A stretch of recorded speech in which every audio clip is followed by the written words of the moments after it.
अस्सलाम वालेकुम स्टूडेंट्स। आज हम 10th class physics chapter number 12 geometrical optics इसके न्यूमेरिकल करेंगे। तो चलते हैं हम अपने न्यूमेरिकल की तरफ। हमारा फर्स्ट न्यूमेरिकल है 12.1 an object 10.0 centimetre in front of a convex mirror forms an image 5.0 centimetre behind the mirror. What is the focal length of the mirror? ठीक है, यानी object 10.0 centimetre front of a convex mirror. ठीक है, यहाँ object distance जो होगा उसे P से रिप्रेजेंट करेंगे और जो इमेज डिस्टेंस होगा उसे हम क्यू से रिप्रेजेंट करेंगे। ठीक है, ये आपने सारे मेडिकल्स के लिए याद रखना है।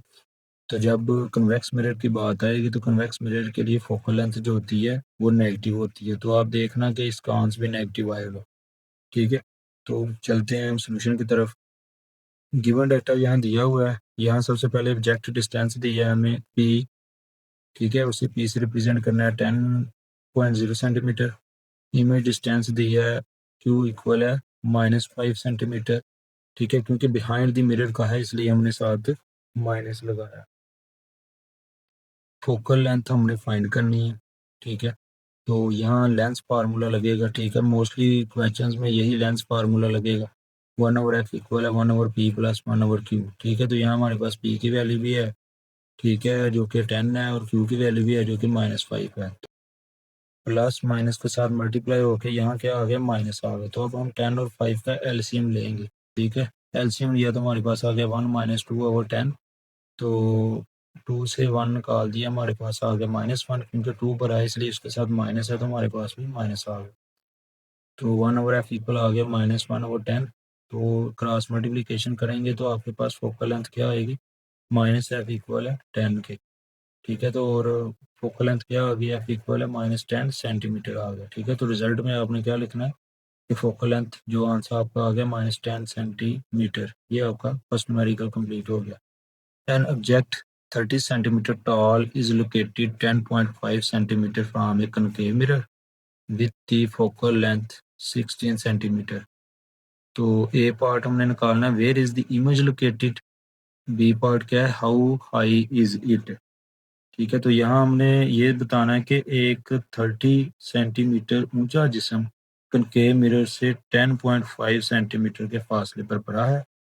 अगर मिरर की फोकल लेंथ 16 सेंटीमीटर हो तो इमेज कहाँ बनेगी, और दूसरा इमेज की ऊंचाई क्या होगी। तो अब हम चलते हैं अपने सॉल्यूशन की तरफ। ये देखिए, ऑब्जेक्ट हाइट क्या है, 30 सेंटीमीटर। ठीक है, और पी क्या है यहाँ, 10.5 सेंटीमीटर। ठीक है, ये सारा कुछ उन्होंने दिया हुआ है, क्योंकि ये ऑब्जेक्ट डिस्टेंस है इसलिए हमने इसे पी से रिप्रेजेंट किया। तो फोकल लेंथ क्या है इधर, 16 सेंटीमीटर। हमने फाइंड क्या करना है, हमने फाइंड करना है कि इमेज कहाँ बनेगी। ठीक है, तो इमेज डिस्टेंस को क्यू से रिप्रेजेंट करते हैं, और इमेज हाइट, ठीक है, इमेज की यानी इमेज की कह लें कि ऊंचाई क्या होगी, यानी इमेज हाइट क्या होगी, तो आई जो है ना यहाँ इमेज हाइट को रिप्रेजेंट कर रहा है। तो सबसे पहले हम फार्मूला यूज करेंगे। फार्मूला कौन सा है, यूजिंग मिरर फार्मूला, या आप लेंस फार्मूला भी कह सकते हैं इसे। तो ये फार्मूला हम यूज करेंगे। यहाँ हम सबसे पहले, क्योंकि हमने क्यू फाइंड करना, तो हम 1/p को 1/f की साइड पर ले आए, तो ये आ गया माइनस हो गया इधर आके। तो 1/q इक्वल है, यहाँ हमने ये f की वैल्यू पुट की है और ये p की वैल्यू पुट की है, तो इनको डिवाइड किया तो ये आ गया 1/16 डिवाइड करके ये आया। 1/10.5 डिवाइड किया तो ये आ गया हमारे पास। ठीक है, तो दोनों को माइनस कर दिया तो हमारे पास ये वैल्यू आ गई। तो Q जो है ऊपर चला गया, और ये कह लो कि इसके नीचे बटा 1 था तो ये नीचे आ गया। ठीक है, इधर हम यानी कह लो कि हमने बटे को इन्वर्ट कर दिया, बटे को इन्वर्टेड किया, उल्ट किया। Q ऊपर चला गया तो उधर नीचे बटा था वो ऊपर आ गया तो ये नीचे आ गया, तो इसे डिवाइड कर दिया तो हमारे पास Q क्या आ गया, Q आ गया हमारे पास 30.58 सेंटीमीटर। ठीक है, दूसरा हमने क्या फाइंड करना था, हमने HI फाइंड करना था, यानी इमेज हाइट फाइंड करनी थी। तो उसके लिए हम ये फार्मूला यूज करेंगे, इमेज हाइट और ऑब्जेक्ट हाइट इक्वल है Q/P। ठीक है, Q यहाँ इमेज को रिप्रेजेंट करता है, इमेज डिस्टेंस को, और P ऑब्जेक्ट डिस्टेंस को। तो यहाँ ने हमने इमेज हाइट निकालनी थी, तो H ऑब्जेक्ट हाइट जो है वो उधर जाके मल्टीप्लाई हो गया इससे, तो हमने यहाँ वैल्यू पुट कर दी। ठीक है, Q की वैल्यू पुट की है जो हमने नीचे निकाल ली है। और पी की वैल्यू पुट की है और ऑब्जेक्ट हाइट की वैल्यू में दी हुई थी 30, वो हमने पुट कर दी है। पुट करने के बाद हमारे पास इसे मल्टीप्लाई करके डिवाइड किया तो ये आ गया। तो 30 से मल्टीप्लाई करेंगे तो ये आ गया हमारे पास इमेज हाइट -87.37 सेंटीमीटर। रिजल्ट में आपने दोनों आंसर लिख देने हैं जो आपने निकाले हुए हैं। नेक्स्ट चलते हैं numerical number. An object and its image in a concave mirror are of the same height, yet inverted. When the object is 20 centimeter from the mirror, what is the focal length of the mirror? ठीक है, तो यहाँ हमें कह रहा है कि concave mirror से 20 सेंटीमीटर पर पड़े हुए जिस्म की इमेज की ऊंचाई जिस्म की ऊंचाई के बराबर है, मगर इमेज उल्टी है। मिरर की फोकल लेंथ क्या होगी, हमें उसने ये पूछा है। तो अब हम चलते हैं सोल्यूशन की तरफ। हमें उसने पी दिया है 20 सेंटीमीटर, तो क्यू भी 20 सेंटीमीटर है। ठीक है जी, क्योंकि उसने खुद कहा है, ठीक है, कि कनकेव मिरर से 20 सेंटीमीटर पड़े हुए जिस्म के इमेज की ऊंचाई जिस्म की ऊंचाई के बराबर है। तो इसलिए हमने पी भी 20 सेंटीमीटर लिया है, क्यू भी 20 सेंटीमीटर। तो हमने फाइंड क्या करना है, फोकल लेंथ फाइंड करनी है। तो हमने यहाँ यूजिंग लेंस फार्मूला और यहाँ मिरर फार्मूला यूज़ किया है। तो मैंने यहाँ वैल्यू पुट की है, पी की, क्यू की, कैल्शियम लिया तो हमारे पास ये चीज़ आ गई है। ठीक है, तो 1 + 1 2/20, तो 2 10 20, तो 1/10 आ गया। क्रॉस मल्टीप्लीकेशन करें आप, तो एफ 1 से मल्टीप्लाई हुआ एफ आ गया, और 1 10 से मल्टीप्लाई हुआ तो 10 सेंटीमीटर ये आंसर आ गया। And the focal length of a mirror that forms an image 5.66 centimeter behind the mirror of an object placed at 34.4 centimeter in front of the mirror.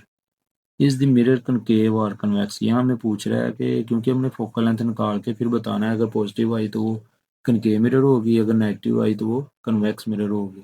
ठीक है, तो चलते हैं हम सोल्यूशन की तरफ। तो यहाँ क्यू की वैल्यू दे दी है हमें -5.66 सेंटीमीटर, और पी की वैल्यू दे दी है 34.4 सेंटीमीटर। ठीक है, तो क्यू की जो वैल्यू है वो हमने -5.66 सेंटीमीटर जो है इसके साथ माइनस क्यों है, क्योंकि इसमें बिहाइंड द मिरर आ रहा था, इसलिए इसके साथ माइनस आया। फोकल लेंथ फाइंड करनी है तो यहाँ हमने यूजिंग मिरर फार्मूला, यहाँ आप लेंस फार्मूला भी इसे कह सकते हैं, वो यूज़ करना है। तो वैल्यू पुट की हमने, तो हमारे पास ये चीज़ आ गई। ठीक है, तो उसके बाद इसे डिवाइड किया, पहली वैल्यू को तो ये आया, दूसरी वैल्यू को डिवाइड किया ये आया, इनको माइनस किया तो ये आ गया। ठीक है, तो एफ ऊपर आ गया, और यानी बटे को इन्वर्ट किया हमने यहाँ। ठीक है, ये एफ करेंगे तो ये 1/, ये चीज़ आ गई, इसे डिवाइड किया तो फोकल लेंथ क्या आ गई, -6.7 centimetre.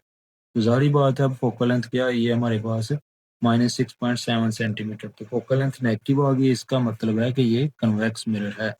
An image of a statue appears to be 11.5 centimeter behind a concave mirror with focal length 13.5 centimetre. ठीक है, यहाँ देखिए फिर उसने बिहाइंड ए कनकेव मिरर का बिहाइंड कहा तो फिर नेगेटिव आएगा। Find the distance from the statue of the mirror, हमने जो ना डिस्टेंस फाइंड करना है। कह रहा है कि एक कन्वेक्स मिरर की फोकल लेंथ 13.5 सेंटीमीटर है, इसके सामने रखे हुए मुजस्मे की इमेज मिरर के पीछे 11.5 सेंटीमीटर पर दिखाई देती है। मुजस्मे का मिरर से फासला मालूम करें। यहाँ मुजस्मा जो मैं कह रहा हूँ वो स्टैटू को कहते हैं मुजस्मा। ठीक है, तो चलते हैं सोल्यूशन की तरफ। ठीक है, तो यहाँ सबसे पहले हमें उसने क्यू की वैल्यू दी है, वो क्या आ गई, -11.5 सेंटीमीटर। क्यू के साथ जो है माइनस क्यों आया, क्योंकि बिहाइंड द मिरर है। तो बिहाइंड द मिरर जब भी जिक्र करेगा, अगर उसने माइनस ना साथ दिया होगा तो हम माइनस लगाएंगे।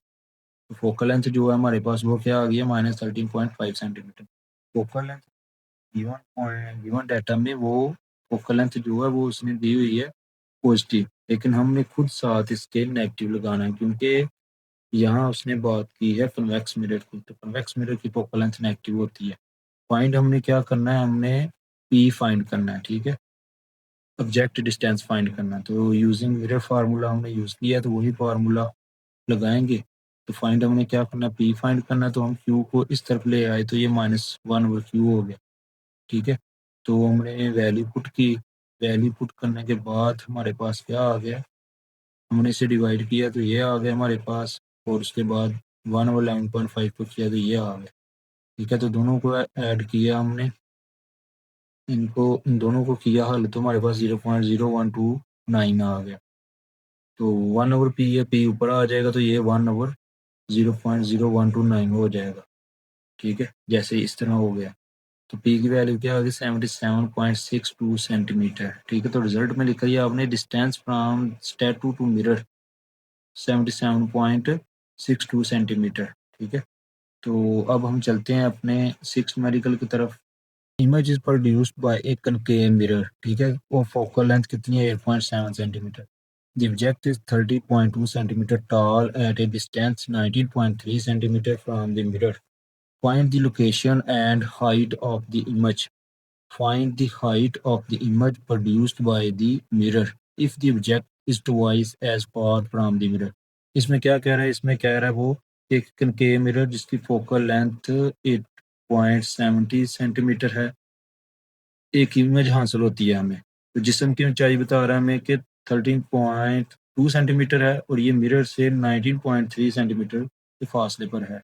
फाइंड हमने क्या क्या करना है, कह रहा है इमेज की पोजीशन और ऊंचाई मालूम करें, और दूसरा हमें कह रहा है कि अगर जिस्म मिरर से 2 गुना फासले पर वाक़या हो तो इमेज की ऊंचाई मालूम करें। ठीक है, तो ये मैंने आपको समझा दी है। अब हम गिवन डाटा की तरफ चलते हैं। गिवन डाटा हमारे पास इसमें फोकल लेंथ दी है 8.7 सेंटीमीटर और ऑब्जेक्ट हाइट दी है 13.2 सेंटीमीटर और हमें यहाँ पी दे दिया उसने 19.3 सेंटीमीटर। हमें क्या कह रहा है फाइंड करो, हमें कह रहा है क्यू फाइंड करो और इमेज हाइट फाइंड करो। ठीक है, तो हम सबसे पहले ये पॉइंट ए है, अभी बी पॉइंट जो है वो आगे सॉल्व करेंगे। तो हमने मिरर फार्मूला यूज़ किया, तो इसमें वैल्यू पुट की हमने, क्योंकि यहाँ से क्यू निकालना है तो 1/p इस तरफ आगे माइनस का हो गया, तो वैल्यू पुट कर दी हमने। 1/, फोकल लेंथ की वैल्यू पुट कर दी और p की वैल्यू पुट कर दी। इनको हमने डिवाइड किया 1.87 को तो ये आ गया हमारे पास, और 1.19.3 को डिवाइड किया तो हमारे पास ये आ गया। दोनों को सब्ट्रैक्ट करेंगे तो हमारे पास क्या आ गया 0.063। तो क्यू ऊपर आ गया और ये डिवाइड होगा 1 से, तो 1/0.063 आ गया। से डिवाइड किया तो क्यू क्या आ गया 15.85 सेंटीमीटर। ठीक है, तो अब हमने आगे क्या फाइंड करना है, आगे हमने इमेज हाइट फाइंड करनी है। तो इमेज हाइट के लिए ये फार्मूला यूज़ करेंगे हम।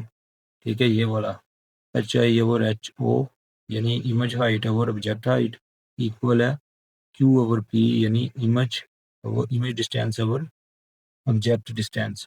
तो यहाँ से हमने जो चीज़ निकालनी है वो इधर रहेगी और दूसरी उधर जाके मल्टीप्लाई हो जाएगी।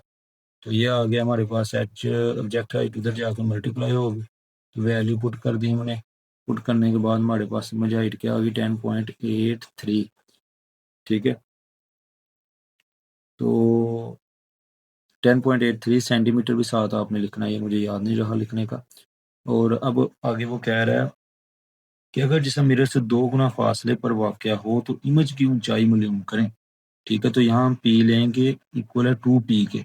ठीक है, तो p इक्वल है 2 और p की वैल्यू जो हमने यहाँ पुट की 19.3 सेंटीमीटर।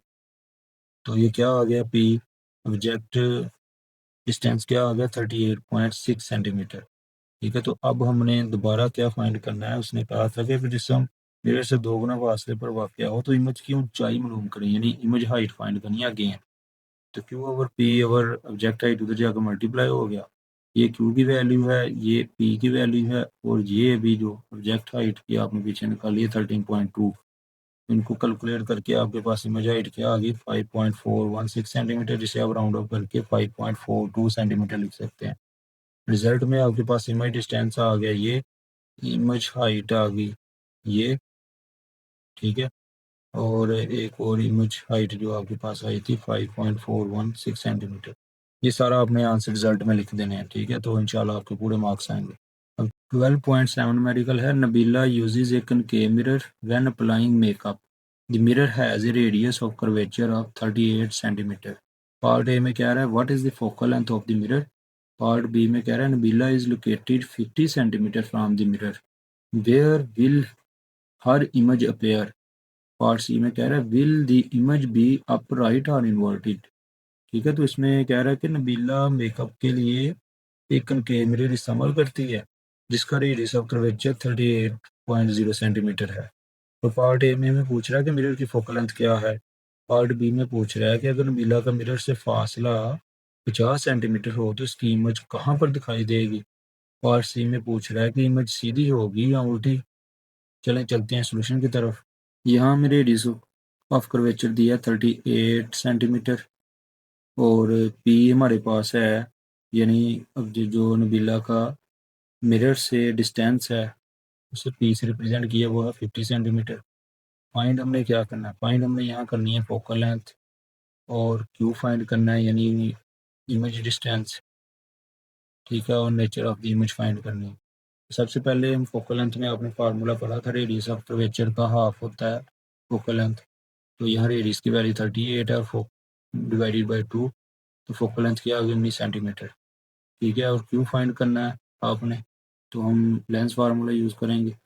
तो हमें क्यू निकालना है, तो पी इधर आके -1/p होगी, ठीक है। तो 1/f की वैल्यू पुट की और ये पी की वैल्यू पुट की, ठीक है। तो यहाँ एलसीएम लिया, एलसीएम लेने के बाद हमने क्या किया है कि 50 में से -19 निकाले तो हमारे पास क्या आ गया 31, दोनों को मल्टीप्लाई किया तो 950 आ गया। तो 1/q आ गया, इसको डिवाइड किया, इन दोनों को डिवाइड किया तो क्या आ गया 0.03263। तो क्यू निकालना है, क्यू ऊपर आ जाएगा और ये बटे में चला जाएगा। तो क्यू इसको डिवाइड किया तो हमारे पास क्यू क्या आ गया 30.64 सेंटीमीटर, ठीक है, 0.64 सेंटीमीटर। और फोकल लेंथ कितनी आई थी 90 सेंटीमीटर, ठीक है। ये 4 सेंटीमीटर है। कन्वेक्स लेंस जिसकी फोकल लेंथ 8 सेंटीमीटर है, ठीक है, 12 सेंटीमीटर के फासले पर पड़ा हुआ है, ठीक है। इमेज की पोजीशन और जिसामत मालूम करें और कह रहा है कि इमेज, नेचर ऑफ इमेज भी बताएं कि कौन सी है। तो चलो चलते हैं सोल्यूशन की तरफ, ठीक है। तो वैल्यू पुट की, तो एलसीएम लिया हमारे पास, ठीक है। तो ये आ गया 4/96, तो इसे डिवाइड किया तो ये क्यू क्या आ गया 24 सेंटीमीटर, ठीक है। तो अब हम ये फार्मूला लगाते हैं। अब इमेज हाइट और ऑब्जेक्ट हाइट इक्वल है Q/P के। तो इमेज हाइट निकालनी है, ऑब्जेक्ट जो हाइट जो है इधर जाके मल्टीप्लाई हो गई है, ठीक है। तो इसमें वैल्यू पुट की है तो हमारे पास इमेज हाइट जो है वो क्या आ गई है 8 सेंटीमीटर, हाइट जो है वो क्या आ गई है 8 सेंटीमीटर, ठीक है। तो यहाँ हम रिजल्ट में हम कहेंगे तो image is real inverted and magnified, क्योंकि इमेज डिस्टेंस क्यू इक्वल है 24 सेंटीमीटर और इमेज हाइट जो है वो 8 सेंटीमीटर आई है। तो चलते हैं नेक्स्ट मेडिकल की तरफ। Concave lens of focal length 15 centimetre, calculate the position and size of the image, also state the nature of the image, ठीक है। तो ये भी उसी की तरह का न्यूमेरिकल है। तो इसमें कहा उसने क्या कह रहा है कि जिसम जिसकी ऊंचाई 10 सेंटीमीटर है और कनकेव मिरर इसमें हम यूज़ करें जिसकी फोकल लेंथ 15 सेंटीमीटर है और 20 सेंटीमीटर जो है उसका डिस्टेंस है। तो हमने पूछा है कि इमेज की जो पोजीशन और जिसामत मालूम करें, ठीक है, और नीज इमेज की नेचर ऑफ इमेज बताएं। तो चलते हैं हम सोल्यूशन की तरफ। गिवन डाटा में हमें ऑब्जेक्ट हाइट दी है 10 सेंटीमीटर, ऑब्जेक्ट डिस्टेंस दी है 20 सेंटीमीटर, फोकल लेंथ दी है 15 सेंटीमीटर। फाइंड हमने क्या करना है, फाइंड हमने करना है image distance Q, image height और nature of the image. Solution में हम सबसे पहले लेंस फार्मूला लगाएंगे और उसमें वैल्यू पुट करेंगे तो हमारे पास क्यू की वैल्यू निकल आएगी -8.57 सेंटीमीटर। उसके बाद हमने दोबारा फार्मूला लगाना है, इमेज हाइट और ऑब्जेक्ट हाइट इक्वल है Q/P। तो इमेज हाइट निकालनी है तो हम क्या करेंगे कि इसमें वैल्यू पुट करेंगे तो हमारे पास इमेज हाइट आ जाएगी 4.28 सेंटीमीटर। रिजल्ट में हम क्या लिखेंगे कि image is virtual erect and diminished, यानी इमेज हाइट आ गई हमारे पास 4.28 सेंटीमीटर और क्यू आ गया -8.5 सेंटीमीटर। नेक्स्ट हम न्यूमेरिकल देखते हैं 12.10। A convex lens of focal length 6 centimeter is to be used to form a virtual image 3 times the size of the object. Where must be the lens be placed?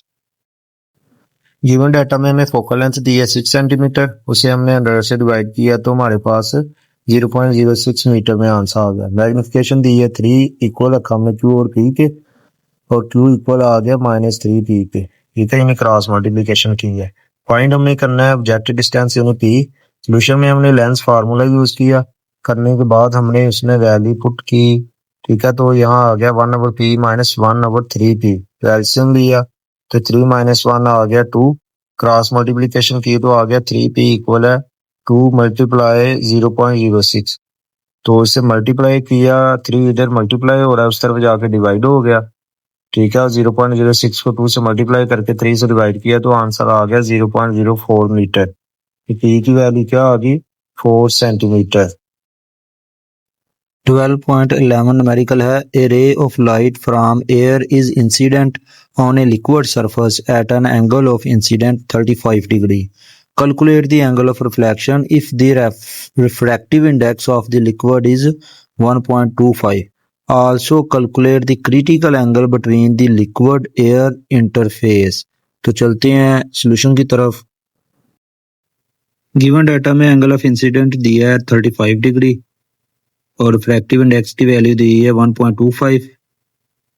Angle of refraction आपने find करना है, critical angle find करना है। तो solution में सबसे पहले formula हम लिखते हैं, n इक्वल है यानी स्नेल लॉ, n इक्वल है sine I over sine R, ठीक है। तो यहाँ ये साइन आर n की जगह आ गया और n बटे में आ गया और यहाँ वैल्यू पुट कर दी हमने, ठीक है। तो वैल्यू पुट करने के बाद हमारे पास r जो निकला है वो आ गया 27.31 डिग्री, ठीक है, यानी एंगल ऑफ रिफ्लेक्शन। इसके बाद हमने फाइंड करना है क्रिटिकल एंगल, ठीक है। तो वो फिर हमने स्नेल लॉ यूज किया, n इक्वल है sine I over sine R. तो अब साइन c इक्वल आ गया साइन r ओवर n और यहाँ हमने साइन r की वैल्यू पुट की, रिफ्रैक्टिव इंडेक्स की वैल्यू पुट की, तो साइन c इक्वल आ गया 0.8 के और साइन उधर जाके इन्वर्स हो गया, तो साइन इन्वर्स 0.8 हमने निकाला तो क्रिटिकल एंगल आ गया 53.13 डिग्री। तो चले चलते हैं नेक्स्ट न्यूमेरिकल की तरफ। 12.12 न्यूमेरिकल है, the power of a convex lens is 5d। At what distance the object should be placed from the lens so that its real and 2 times larger image is formed। तो चलते हैं solution की तरफ। तो given data में दी है, power हमें दी है 5d, q इक्वल है 2p के, फाइंड हमने करना p।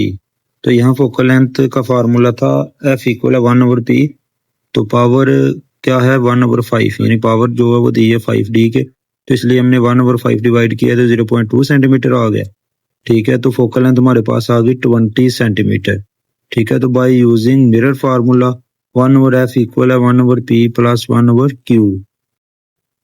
1/f की वैल्यू आ गई 1/20 इक्वल है 1/p प्लस 1/2p। तो यहाँ एलसीएम लिया, 2p एलसीएम आ गया तो हमारे पास आ गया 2 + 1, यानी 1/20 इक्वल है 3/2p के। क्रॉस मल्टीप्लीकेशन की तो 2p इक्वल आ गया 60 के और 2 इधर मल्टीप्लाई हो रहा है, उस तरफ जाके 60 के नीचे डिवाइड हो जाएगा, 236, तो p इक्वल आ गया हमारे पास 30 सेंटीमीटर। यहाँ स्टूडेंट्स हमारे 12 न्यूमेरिकल खत्म हो गए हैं, तो उम्मीद है कि आपको सही से समझ आई होगी। तो अगर आपको वीडियो अच्छी लगी है तो प्लीज़ लाइक एंड सब्सक्राइब ज़रूर कीजिएगा। अल्लाह हाफिज़।